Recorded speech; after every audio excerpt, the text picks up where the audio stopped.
we are going to discuss about the subject is known as thermodynamics. जैसा कि आप सब जानते हैं कि सब्जेक्ट जो थर्मोडायनेमिक्स है, it is a very very important subject for all competition exam.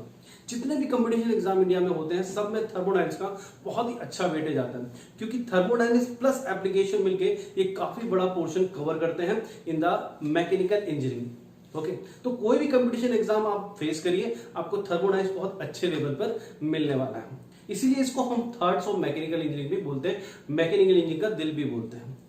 अब हम लोग यहाँ पर जो थर्मोडायनेमिक्स की स्टडी करने वाले हैं, ओके, वो पहले हम लोग हिस्ट्री से स्टार्ट करने वाले हैं और उसके बाद हम बहुत ही ब्यूटीफुल कंसेप्ट थर्मोडायनेमिक्स पे डेवलप करेंगे। I will give the very very beautiful concept in the thermodynamics. Okay, और आप बहुत ही डीप रूट कंसेप्ट भी इसमें समझेंगे। बट पहले हम हिस्ट्री से क्यों स्टार्ट करें, जिससे कि आपको सब्जेक्ट का डेवलपमेंट पता चले। द रीजन इज दैट कि थर्मोडायनेमिक्स जो सब्जेक्ट है इसको डेवलप होने में कम से कम 200-300 साल का वक्त लगा। ऐसा नहीं है न्यूटन की तरह कि न्यूटन ने 3 लॉ दिए और मैकेनिक्स पूरी की पूरी एकदम से आ गई। ऐसा बिल्कुल नहीं हुआ। थर्मोडायनेमिक्स में बहुत सारे साइंटिस्ट का रोल है, बहुत सारी अंडरस्टैंडिंग हम लोगों ने डेवलप की। And this subject is very very important. Why? क्योंकि अगर सपोज एक मिनट के लिए आप ये सोचिए कि हम थर्मोडायनेमिक्स को भूल जाएं, तो जैसे हम थर्मोडायनेमिक्स को भूल जाएंगे वैसे ही ना तो हमारे पास प्लेन होगा, ना हमारे पास रेलगाड़ी होगी, ना हमारे पास ऑटोमोबाइल्स होंगे, ना हमारे पास कंप्यूटर होगा, ना हमारे पास इलेक्ट्रिसिटी होगी, और 1 मिनट के अंदर इंसान क्या होगा, वापस से पाषाण युग में चला जाएगा। तो थर्मोडायनेमिक्स का डेवलपमेंट बेसिकली इंसान का डेवलपमेंट है। जब इंसान ने नेचर को समझा और उस नेचर को अपने बेनिफिट के लिए यूज किया, तो हम लोगों ने ये सब्जेक्ट डेवलप होता है। ओके, तो हम लोग अब कहानी स्टार्ट करते हैं कि थर्मोडायनेमिक्स आता कहां से। तो सबसे पहले मैं आपको बताता हूं, थर्मोडायनेमिक्स आता है वैक्यूम से। कहां से? वैक्यूम से। गैलीलियो गैलीली को तो आप सब जानते होंगे। गैलीलियो गैलीली वो बंदा था जिसने दूरबीन का आविष्कार किया। गैलीलियो गैलीली एक दिन बुक पढ़ता है जिसके अंदर एक वर्ड था वैक्यूम। ओके, और उस समय फ्रेंड्स जैसे हम लोग आज किससे डरते हैं? ब्लैक होल से डरते हैं कि कहीं पर ब्लैक होल डेवलप हो गया तो पूरी दुनिया उस समय समा जाएगी। वैसे उस समय लोग क्या करते थे? वैक्यूम से डरा करते थे। अगर कहीं वैक्यूम डेवलप हो गया तो पूरी दुनिया उसमें समा जाएगी। लेकिन गैलीलियो गैलीली इस बात को नहीं मानता था। ठीक है, उसको लगता था कि अगर वैक्यूम डेवलप हुआ भी तो वैक्यूम फिल कर लिया जाएगा, ओके, बाय द मैटर। इसलिए उसने अपने एक स्टूडेंट जिनका नाम था टॉर्सली उनको बुलाया और उनसे बोला कि यार आप एक काम कीजिए, वैक्यूम डेवलप करके बताइए। अब गैलीलियो गैलीली ने खुद क्यों नहीं किया ये चीज? क्योंकि उनकी उम्र हो चुकी थी। तो 2 साल टॉर्सली को लगे और उसने पहला दुनिया का वैक्यूम डेवलप करके दिखाया। और ये बहुत ही सिंपल इंस्ट्रूमेंट था, ठीक है, टू शो कि वैक्यूम कैसे डेवलप होता है। और आज इस इंस्ट्रूमेंट को हम लोग एज ए बैरोमीटर यूज करते हैं, एटमॉस्फेयर का प्रेशर मेजर करने के यूज लिया जाता है। तो जो टॉर्सली का बहुत सिंपल इंस्ट्रूमेंट था वो क्या था, और आज उसको बैरोमीटर की तरह हम क्यों यूज लेते हैं? बैरोमीटर वो डिवाइस होता है जिससे हम एटमॉस्फेयर का प्रेशर नापते हैं। It's the simplest device to measure the atmospheric pressure which is known as Torricelli device, जिसको हम टॉर्सली ट्यूब भी कहते थे। Let's see what is this. देखिए कहानी क्या थी। टॉर्सली ने क्या किया, एक ग्लास ट्यूब ली जो कि एक तरफ से ओपन थी, एक तरफ से क्लोज थी। इस ग्लास ट्यूब में उसने क्या किया, मरकुरी को फिल किया। मरकुरी जगह वो और कोई भी सब्सटेंस दे सकता था, लेकिन मरकुरी ज्यादा लेना सूटेबल लगा क्योंकि मरकुरी की डेंसिटी ज्यादा थी। फिर उसने एक कंटेनर लिया जिसके अंदर भी मरकुरी भरा हुआ था। अब सोचिए, जब आपने इस ग्लास ट्यूब में मरकुरी भरा होगा तो पहले जो एयर थी उसको रिप्लेस कर दिया होगा मरकुरी ने, ठीक है। अब उसने क्या किया, ऊपर उंगली लगाते हुए इस ग्लास ट्यूब को इस कंटेनर में एकदम से पलट दिया, और जैसे ही पलटा तो यहां पर देखा कि मरकुरी का जो लेवल है वो डिप हुआ, मरकुरी थोड़ा नीचे आया, उसके बाद नीचे आना बंद कर दिया। इसका मतलब ये हो गया कि यहां पर पहले ना तो एयर रही थी, पहले एयर भी नहीं थी। क्यों नहीं थी एयर? क्योंकि आपने मरकुरी यहां पर भर दिया था, और जब मरकुरी यहां से नीचे आ गया तो ना तो एयर है ना मरकुरी है, तो यहां पर क्या बचा होगा? वैक्यूम। अंडरस्टैंड? और इस वैक्यूम, तो ये जो था that is known as vacuum. इस चीज को आप लोग अपने बाथरूम में भी रोज करते होंगे। एकदम से मग्गा लिया, पानी लिया और एकदम से जब पलट दिया तो मग्गे को जब वापस से निकालना चाहोगे तो निकलता नहीं है। तो ये हर बंदे ने अपने बाथरूम में ये एक्सपेरिमेंट किया है। It is nothing but it is known as vacuum. और ये ऐसा क्यों होता है? बिकॉज वहां पर वैक्यूम बन जाता है। ओके, अब कहानी ये थी, वैक्यूम बना लिया, इसीलिए आपने देखा होगा। और ये जो इसकी कॉलम की हाइट थी ये 760 mm Hg आई थी। और you know that as you know mm of Hg को हम 1 टॉर भी बोलते हैं, टॉर्सली को सम्मान देने के लिए, जो कि प्रेशर की यूनिट भी है। Okay, 1 torr that is known as 1 mm of Hg, you should remember that. अब इसके बाद कहानी आगे डेवलप होती है। इस बात से इंप्रेस होकर एक बंदा था जिसका नाम था मैकडी बर्ग। उसने सोचा यार क्यों ना हम इस वैक्यूम को किस में डेवलप करें, एक स्पेयर में डेवलप करें, और उसने एक मैकडी बर्ग स्पेयर बनाया। ये स्पेयर 2 हाफ में डिवाइड था, जिनके बीच में ना तो बोल्ट था और ना ही किसी तरह का जॉइंट था, और बस ये 2 हाफ जो स्पेयर के थे वो इस वजह से जुड़े हुए थे क्योंकि इस स्पेयर के अंदर क्या था, वैक्यूम था, और इसको बोलते हैं मैकडी बर्ग स्पेयर। आप किसी भी फॉरेन यूनिवर्सिटी में जाएंगे तो बच्चों तक को इसको दिखाया जाता है मैकडी बर्ग स्पेयर को, ठीक है। और ये बहुत ही ब्यूटीफुल एक्सपेरिमेंट था। क्या हुआ, मैकडी बर्ग ने 2 हाफ ऑफ स्पेयर को जोड़ा और अंदर क्या डेवलप कर दिया, वैक्यूम डेवलप कर दिया। और उसके बाद मैकडी बर्ग क्या गया, रानी के पास गया। उसने बोला कि आपके जो सबसे ताकतवर सैनिक हो ना, उनको बुलाओ और वो इसको खोल के दिखाए। तो खोलने की कोशिश की गई, नहीं खुला, ठीक है। फिर उनसे बोला गया कि एक काम करो और 2-4 लोगों को ले आओ, खोलने की कोशिश करो, नहीं खुला। फिर उसने कहा कि एक काम करो, दोनों तरफ घोड़े बांध के करने की ट्राई करो। तो दोनों तरफ घोड़े बांधे गए, खोलने की कोशिश की गई, फिर भी नहीं खुला। अब लोग सब शौक की नहीं, फिर लोगों ने ये धारणा बना ली कि खुल नहीं सकता। तो अब मैकडी बर्ग आता है जादूगर की तरह, एक वॉल खोलता है और दोनों हाफ ऑफ स्पेयर को सेपरेट कर देता है। इससे रानी बड़ी खुश होती है, उनको प्राइज देती है, और मैकडी बर्ग इसी चीज को अपना धंधा बना लेते हैं। अब हर वो स्टेट में जाते हैं और इस जादू को वो दिखाते हैं। यहां तक कि मैकडी बर्ग से रानी इतनी इंप्रेस होती है कि एक स्टेट का नाम भी उन्हीं के नाम पर है, और उनको उस जगह का मेयर बना दिया जाता है। अब मैकडी बर्ग जहां भी जाता है ये एक्सपेरिमेंट को रिप्रेजेंट करता है एज अ मैजिशियन। ओके, और 4-5 साल जब वो पैसा बहुत अच्छा कमा लेता है, उसके बाद एक पेपर लिखता है कि जो मैकडी बर्ग स्पेयर जो ओपन नहीं हो रहा, it is nothing but a power of atmosphere. और ये पावर ऑफ एटमोस्फियर जो है वो टॉर्सली ने कैलकुलेट की थी। वो कैलकुलेशन क्या थी, टॉर्सली ने जो एटमोस्फियर प्रेशर को कैलकुलेट किया था वो 760 mmHg था। अगर इसको प्रेशर में कन्वर्ट कर दिया जाए तो ये प्रेशर कितना है, 101.325 किलो पास्कल। 101.325 किलो पास्कल, इतना ज्यादा प्रेशर। इसको मैं छोटा सा एक आपको मैकेनिकल इक्विवेलेंट बताता हूं। तो ये कितना प्रेशर मैं आपको बताता हूं कि 1 मीटर स्क्वायर एरिया में अगर 100 kg के 100 आदमी खड़े हो जाएं तो इतना प्रेशर डेवलप करेंगे 1 मीटर स्क्वायर एरिया में। तो सोचिए मैकडी बर्ग का अगर थोड़ा बहुत भी एरिया होगा तो कितना ज्यादा फोर्स उसके आसपास लग रहा होगा। अब इतने फोर्स से अगर कोई स्पेयर बंद है तो ऑब्वियस सी बात है उसको घोड़ों तो नहीं खींच सकते। सोचो 100 आदमी को घोड़ों तो एकदम से नहीं खींच सकते। इसलिए मैकडी बर्ग का स्पेयर को खोलना या ओपन करना इम्पॉसिबल था जब तक कि अंदर का वैक्यूम हटा नहीं दिया जाए। ऐसा आपने देखा होगा कई बार कुकर के अंदर होता है, ठीक है। कुकर को एकदम से ठंडा कर दीजिए, सीटी आप मत निकालिए, फिर देखिए उसमें अंदर कितना खतरनाक वैक्यूम डेवलप होता है और आपको उसको निकालना बहुत इंपॉसिबल हो जाएगा, ठीक है। That is the vacuum, that is known as power of atmosphere.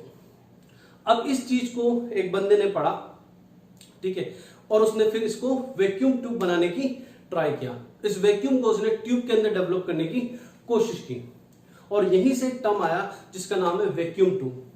और वैक्यूम ट्यूब याद होगा आप लोगों ने, बेल लेबोरेटरी जो कंप्यूटर बनाने में जो पहला कंप्यूटर बना था वो वैक्यूम ट्यूब से बना था, क्योंकि सेमीकंडक्टर बाद में आते हैं, पहले वैक्यूम ट्यूब। तो जब वैक्यूम ट्यूब बनाई गई तो उसमें कुछ इलेक्ट्रोस्टैटिक प्रॉपर्टीज पाई गई। उन इलेक्ट्रोस्टैटिक प्रॉपर्टीज का यूज करके दुनिया का पहला कंप्यूटर बना था। तो you can see that how things are connected with each other, ठीक है। उसके कुछ समय बाद इंग्लैंड में क्राइसिस आता है। क्या क्राइसिस आया इंग्लैंड में? इंग्लैंड के अंदर वैसे ही वेजिटेशन बहुत कम है, ठीक है।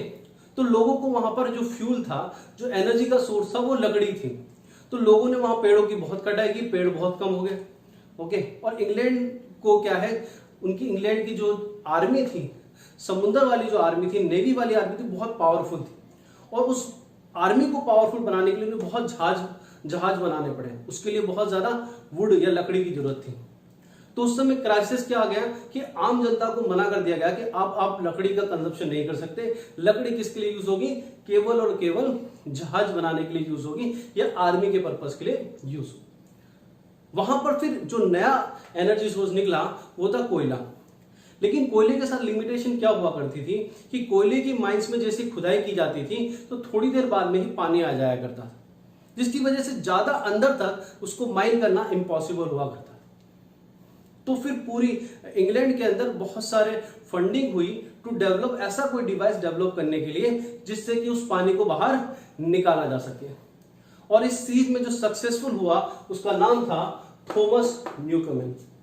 ठीक है, तो थॉमस न्यूकमन जो कि एक लोहार था, he was not a scientist, एक लोहार था, ब्लैक स्मिथ था, तो इसने पहला स्टीम इंजन डेवलप किया। ओके, और इसने जो पहला स्टीम इंजन डेवलप किया it was very very simple.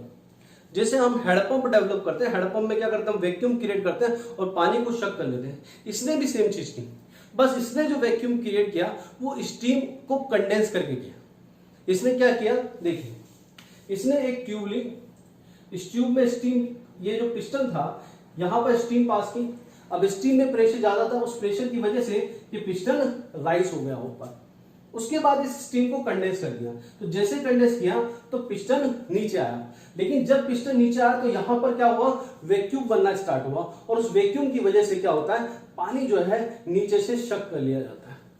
और ये स्टीम इंजन जो कि बेसिकली इंजन नहीं था, it was working as a pump. तो पहला स्टीम इंजन डेवलप हुआ जो कि क्या कर रहा था, कोयले की माइन से पानी निकाल रहा था। ओके, तो बेसिकली ये कंबाइंड एफर्ट था थॉमस न्यूकमन और थॉमस सेवरी का, और इन दोनों ने मिलकर ही पहला स्टीम इंजन बनाया था, जो एग्जैक्ट डेट हम लोग बोलते हैं 1716। बाकी इसको बहुत टाइम लगा बनने में, एक दिन में नहीं बन गया। ठीक है, and that was a first steam pump, we can say that steam pump, it was not a engine, it was become a engine after the James Watt modification. Okay, तो ये क्या करता था, कोयले के माइन से पानी को निकाल लिया करता था, जिससे कि और ज्यादा कोयले की खुदाई करना पॉसिबल हो। अब क्या होता है, 50 साल बाद, 50 साल तक ये जो स्टीम इंजन है या स्टीम पंप वो काम करता है। ज्यादा इसका यूज कहां होता है, ज्यादा इसका यूज आयरन इंडस्ट्री में होता है, जहां पर वहां पर बैलों को हवा भरने के लिए काम में लिया जाता है। कई बार आपने लोहार वगैरह के यहाँ देखा होगा, वो ऐसे नीचे करता है तो बैलों फूलता है, तो उस बैलों को फुलाने के लिए भी इस स्टीम इंजन का काम में लिया जाता था, जिससे कि हैमरिंग एक्शन को बढ़ाया। तो फोर्जिंग के अंदर भी इसको स्टीम इंजन को काम में लिया गया। उसके अलावा इसको किसी भी इंडस्ट्री में यूज नहीं किया जा सकता था। उसकी फर्स्ट सबसे बड़ा रीजन था कि इसकी एफिशिएंसी बहुत ही ज्यादा कम थी। एफिशिएंसी ज्यादा कम होने की वजह से इसका जो फ्यूल कंजप्शन था, जो कि फ्यूल क्या था, वहां पर कोयला ही था, तो फ्यूल कंजप्शन जो था वो बहुत ज्यादा था। फ्यूल कंजप्शन ज्यादा होने की वजह से इसको केवल वहीं यूज किया जा सकता था जहां पर बहुत ज्यादा मात्रा में फ्यूल मौजूद हो, और वो केवल कोयले की माइंस में ही मौजूद था। ओके, क्योंकि इतना सारा फ्यूल, इतना सारा कोयले को डेली किसी इंडस्ट्री में ट्रांसपोर्ट करना इम्पॉसिबल था। अब ये स्टीम इंजन को लगातार एक बंदा है जिसका नाम है जेम्स वॉट। ये एक लैब के अंदर इंस्ट्रूमेंट मेकर का काम करता है, बहुत ही छोटा काम करता है। इसके पास स्टीम इंजन जो ये थॉमस न्यूकमन का इंजन है, बार बार सही होने के लिए आता है। तो जेम्स वॉट इस स्टीम इंजन को देख के एक बात सोचता है कि इसकी एफिशिएंसी को इंप्रूव किया जा सकता है। कैसे किया जा सकता है, क्योंकि ये कि लोग क्या कर रहे हैं कि एक ही सिलेंडर में तो पहले स्टीम बना रहे हैं, उसको कंडेंस कर रहे हैं। तो इसने क्या किया, एक सिलेंडर में तो स्टीम बनाई और दूसरे में कंडेंस किया, जिससे क्या होता है, इस स्टीम इंजन की एफिशिएंसी कम से कम 6 to 7 टाइम इंक्रीज हो जाती है। अब जब स्टीम इंजन की एफिशिएंसी 6 to 7 टाइम इंक्रीज हो जाती है, तो अब स्टीम इंजन को क्या है, इंडस्ट्री में भी यूज किया जा सकता है, क्योंकि अब इसको चलाने के लिए कम कोयले की आवश्यकता होगी। ठीक है, अब दूसरा जो जेम्स वॉट बहुत ही इंपॉर्टेंट काम करते हैं वो ये कि ये स्टीम इंजन में जो मोशन था वो एक ही मोशन था। ओके, इस मोशन को वो कन्वर्ट करते हैं through the help of sun and planetary gear system. Sun and planetary gear system जो है वो वॉट ने डेवलप किया था। तो सन और प्लेनेटरी गियर सिस्टम से ये इस रेसिप्रोकेटिंग मोशन को किसमें डेवलप करते हैं, रोटरी मोशन में बनाते हैं। जैसे ऐसा होता है तो अब स्टीम इंजन जो है पूरी इंग्लैंड की इंडस्ट्रीज को पावर देना स्टार्ट कर देता है, और ये सबसे बड़ा पावर सोर्स बन जाता है। ठीक है, तो दो सबसे इंपॉर्टेंट काम इंग्लैंड में होते हैं। पहला तो कोयले की माइंस एफिशिएंट हो जाती है, ज्यादा कोयला माइंस कर सकते हैं, और दूसरा स्टीम इंजन को अब इंडस्ट्री में भी यूज कर सकते हैं, जिससे कि अब इंडस्ट्री जो है 24/7 रन कर सकते हैं विदाउट ह्यूमन एफर्ट। इससे क्या होता है, इंडस्ट्रियलाइजेशन स्टार्ट हो जाता है, और इंग्लैंड के अंदर हर चीज का मास प्रोडक्शन होता है, चाहे वो क्लॉथ हो, चाहे वो वेपन्स हो। इसलिए इंग्लैंड क्या है, एक सुपर पावर की तरह डेवलप होता है। उससे पहले जितनी भी इंडस्ट्री, जितनी भी कंट्री होती है, इंग्लैंड, इंडिया, अमेरिका, सबकी इकोनॉमी एक जैसी होती है, लेकिन इंग्लैंड की एकदम से बढ़ने लगती है because of industrial revolution, because इनके पास अब मास प्रोडक्शन होना स्टार्ट होता है। तो जब मास प्रोडक्शन होता है तो अपनी रिक्वायरमेंट ये फुलफिल करते ही हैं, उसके बाद जो बचे हुए प्रोडक्ट हैं उनको इनको बाहर बेचना होता है, और उसको बाहर बेचने के लिए अलग अलग तरह की कंपनियां बनाते हैं। और उसमें से एक कंपनी थी ईस्ट इंडिया कंपनी, जो इंडिया में आती है अपना माल बेचने के लिए, क्योंकि इंग्लैंड के पास ज्यादा माल हो गया है तो इंडिया में बेचना है। तो अब इंग्लैंड क्या करने लगा, फिर कॉलोनीज बनाने लगा, रॉ मटेरियल लेता था कॉलोनीज से, प्रोडक्ट बनाता था through the help of steam engine, और उसी कंट्री में वापस बेच देता था, जिससे कि एक यूनिडायरेक्शनल इकोनॉमी का फ्लो होने लगा, और इंग्लैंड जो है और ज्यादा पावरफुल होता चला गया, क्योंकि इसने वेपन का भी मास प्रोडक्शन किया था। नेक्स्ट थिंग इज दैट, अब ये तो था न्यूकमन और जेम्स वाट। उसके बाद हमारे पास कार्नोट आएंगे, जो बाद में स्टीम इंजन की मैक्सिमम एफिशिएंसी कितनी हो सकती है, इस बड़े से ग्रेसियर इंजन की मैक्सिमम एफिशिएंसी कितनी हो सकती है, इसको स्टडी करेंगे। लेकिन उससे पहले कुछ साइंटिस्ट आए, जिसका नाम था सबसे पहले जोसेफ ब्लैक। जोसेफ ब्लैक जो है इससे 10-20 साल बाद आया था। जोसेफ ब्लैक ने सबसे इंपॉर्टेंट चीज जो है वो लेटेंट हीट को एक्सप्लेन करना स्टार्ट किया। और हीट का भी कौन सा वर्ड, लेटेंट हीट।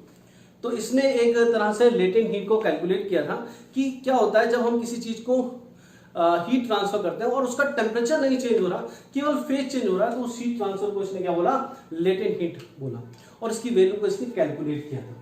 मैं आपको बता देना चाहूं कि इससे पहले हीट के बारे में हमको बिल्कुल नॉलेज नहीं थी। स्टीम इंजन आ गया था, ठीक है, टेम्परेचर को मेजर करना हमने सीख लिया था, ठीक है, फ़ारेनहाइट आ चुका था, सेल्सियस स्केल भी आ चुका था, बट हीट क्या है अभी तक किसी को कुछ नहीं आइडिया था। तो सबसे पहले जेम्स जोसेफ ब्लैक इसको क्या करते हैं, स्टडी करते हैं और लेटेंट हीट की वैल्यू को कैलकुलेट करते हैं। उसके बाद थोड़े दिन बाद ही दूसरे साइंटिस्ट, जो कि बहुत बड़े साइंटिस्ट है, जिनका नाम फादर ऑफ मॉडर्न केमिस्ट्री भी बोला जाता है, जिनका नाम है लॉरेंट लॉजियर। लॉजियर ने एक बहुत ही फेमस थ्योरी, जो अब आने वाले 100 साल तक बहुत ही डोमिनेट करेगी with respect of heat, is known as caloric theory, वो दी, ठीक है।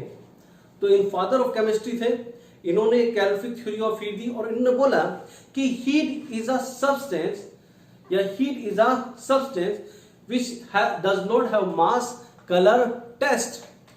हीट क्या होता है, it is a substance which does not have mass, colour and taste. Heat is a massless, colourless fluid.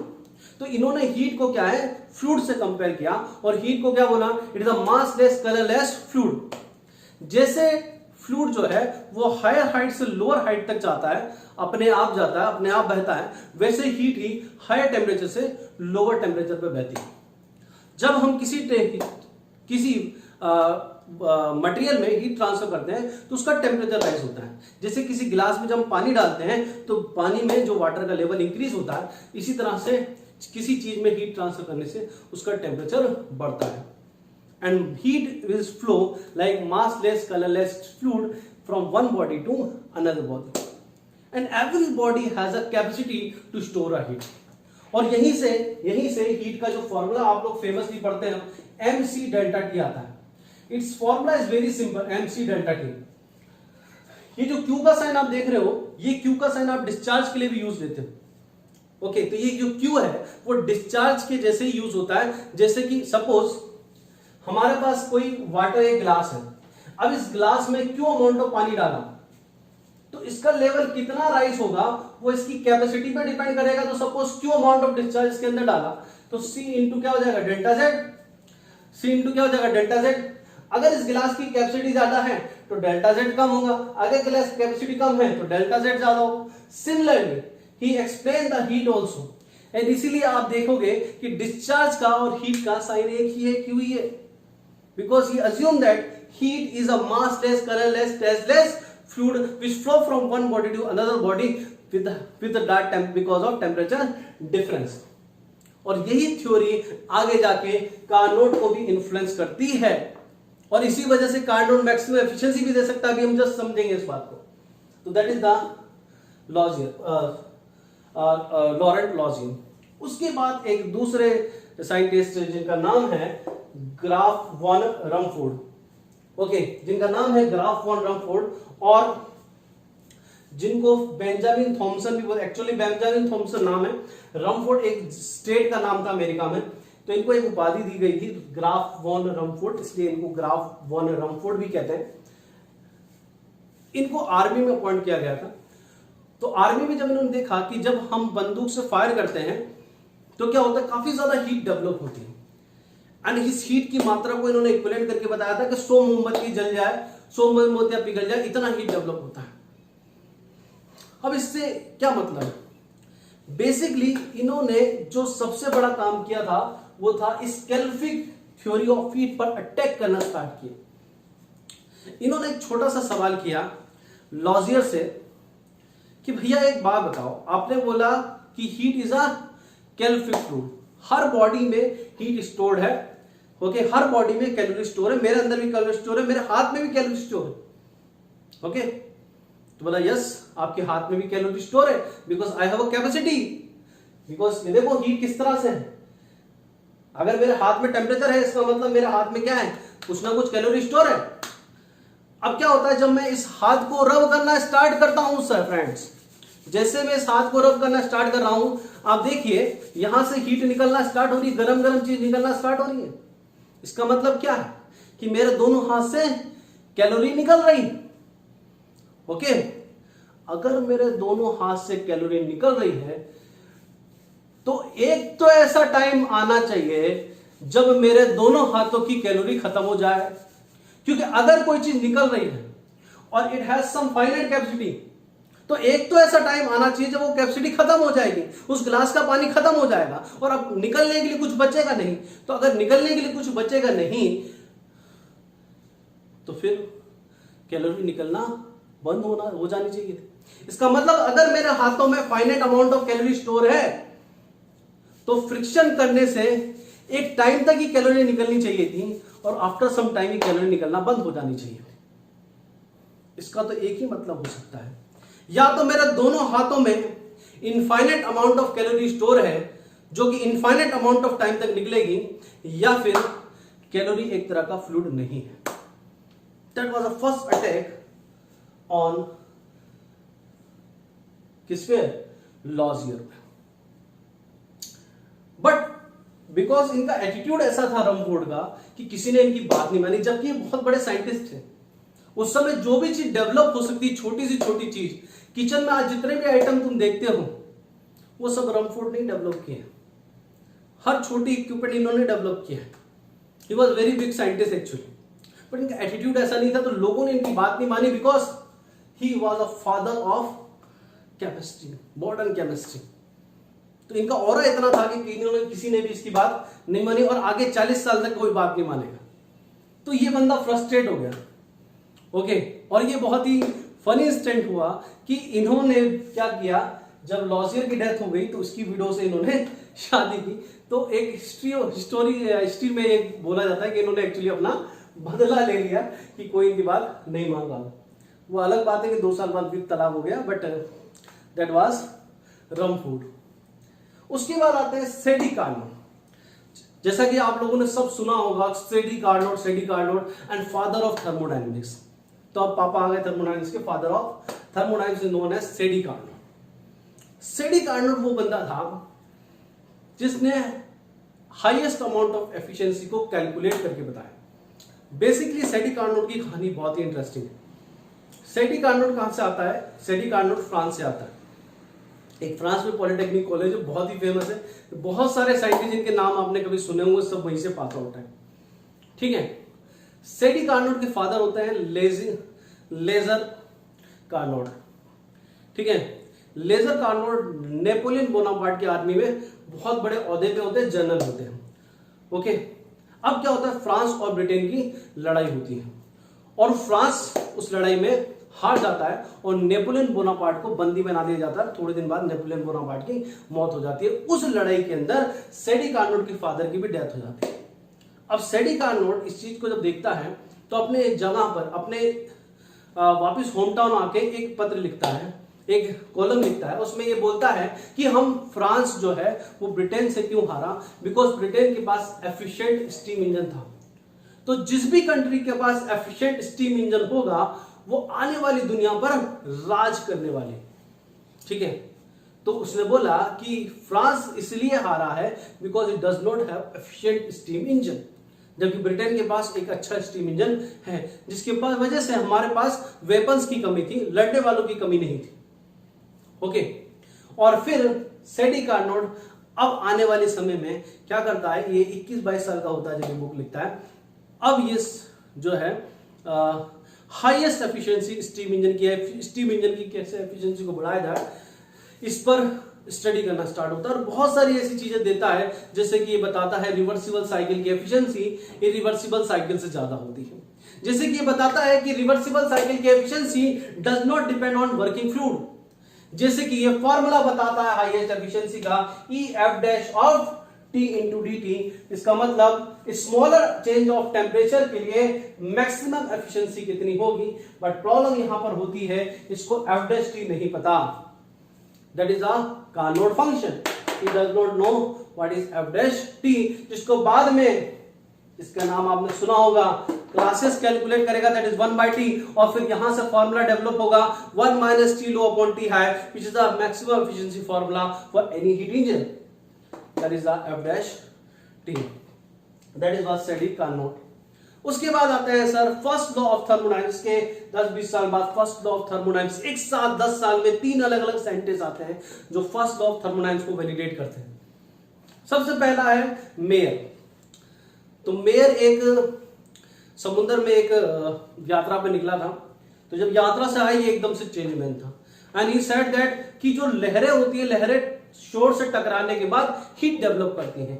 इसका मतलब जो लहरों की एनर्जी है it convert into heat.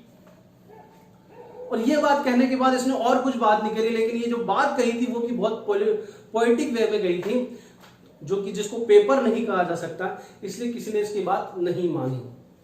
And mayor become very frustrated because of it. और बाद में आप देखोगे कि मेयर पागल भी हो जाता है।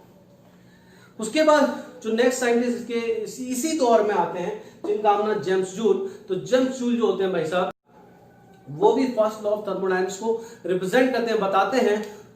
ओके, और ये भी बताते हैं कि कैसे कि नायग्रा फॉल के अगर ऊपर हम बैठ के देखें टेम्परेचर, और नायग्रा फॉल से पानी नीचे गिरने पर जब टेम्परेचर देखें तो अलग अलग आता है। और ये टेम्परेचर ये कब कैलकुलेट करते हैं, जब ये हनीमून पे जाते हैं। और कुल मिला के कम से कम 772 एक्सपेरिमेंट इसी बात को प्रूव करते हुए कैसे वर्क हीट में कन्वर्ट होता है और हीट कैसे वर्क में कन्वर्ट होती है प्रूव करते हैं। लेकिन इनके पास भी कोई मैथमेटिकल प्रूफ नहीं होता है, बस एक्सपेरिमेंटल नॉलेज होती है जो कि ऑब्जर्वेशन बेसिस पे है। इसलिए स्टेडी कार्नोट की बात कोई मानता नहीं। ओके, फिर कि एक कॉलेज जिसका नाम है MIT, आपने सुना होगा, उसके अंदर लेक्चर देते हैं ऑन द फर्स्ट लॉ। अपनी जो रिसर्च है उसी के ऊपर एक लेक्चर देते हैं, और इस लेक्चर से एक स्टूडेंट होता है जिसका नाम है, आगे जाके बहुत ही फेमस बंदा आएगा, नाम है लॉर्ड कैल्विन और थॉमसन। जूल थॉमसन उनका नाम था, लॉर्ड कैल्विन बाद में पढ़ दिया गया, इनको उपाधि दी गई लॉर्ड की, तो लॉर्ड कैल्विन इनको बोला गया।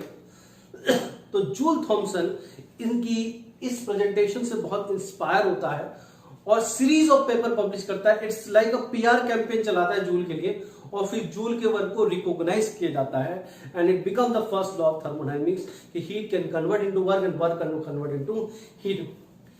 इसके 6-7 महीने बाद एक और दूसरे साइंटिस्ट है हेल्महोल्ट्ज, जो पेरिस में है, वो भी इसी लॉ को वैलिडेट करते हैं। लेकिन उस पेपर में ये बाद में लिखते भी हैं कि उनको नहीं पता था कि मेयर और जूल्स ने पहले इस लॉ को दे दिया गया, तो इसलिए उनको हम लोग नहीं पढ़ते हैं, हम केवल जूल्स और मेयर को ही पढ़ते हैं, दैट इज हेल्महोल्ट्ज।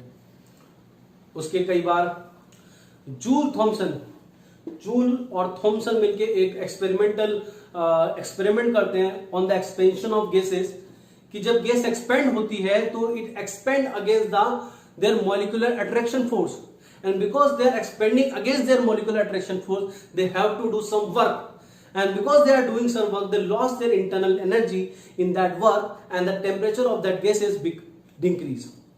Okay, तो इस टेम्परेचर जो है गैसेस का कम हो जाता है बिकॉज ऑफ एक्सपेंशन, और इसी से आता है जूल थॉमसन कोफिशिएंट। और उसके बाद जो साइंटिस्ट आए, नाम था क्लासेस। इन्हें बहुत सारी चीजें दी, जैसे क्लासेस इक्वलिटी, एडियाबेटिक फंक्शन को बताना, ये बताना कि वाई दो एडियाबेटिक प्रोसेस आपस में इंटरसेक्ट क्यों नहीं करेंगे, बहुत सारी चीजें। और यहां के जब क्लासेस आए, इसके बाद second law of thermodynamic develop होता है। ओके, उसके बाद जो लास्ट साइंटिस्ट आते हैं थर्मोडायनेमिक्स में, उनका नाम था लुडविग बोल्ट्जमैन, जिन्होंने एंट्रोपी को स्टैटिकली माइक्रोस्कोपिक व्यू से समझाया। ओके, तो अभी जो 20th सेंचुरी का जो हाफ पीरियड था, लुडविग वोल्टेज बहुत डोमिनेट कर रहे थे। अनफॉर्चुनेटली कई बुकों में जो है एंट्रोपी की इनिशियल डेफिनेशन ही लिखी होती है, पर जो माइक्रोस्कोपिक डेफिनेशन लुडविग वोल्टेज ने डेवलप की वो नहीं होती। But when we go through this thermodynamics, I will explain that definition also. I will explain the entropy very beautifully also, and I will explain each and every concept of thermodynamics with the connection of history also. Okay, तो यहां से बात होती है और हर चीज को हम बहुत ही बारीकी से यहाँ देखने लगेंगे, and you will enjoy this journey. You are going to enjoy this journey. Okay, so this was the history of thermodynamics, and I think you understand now.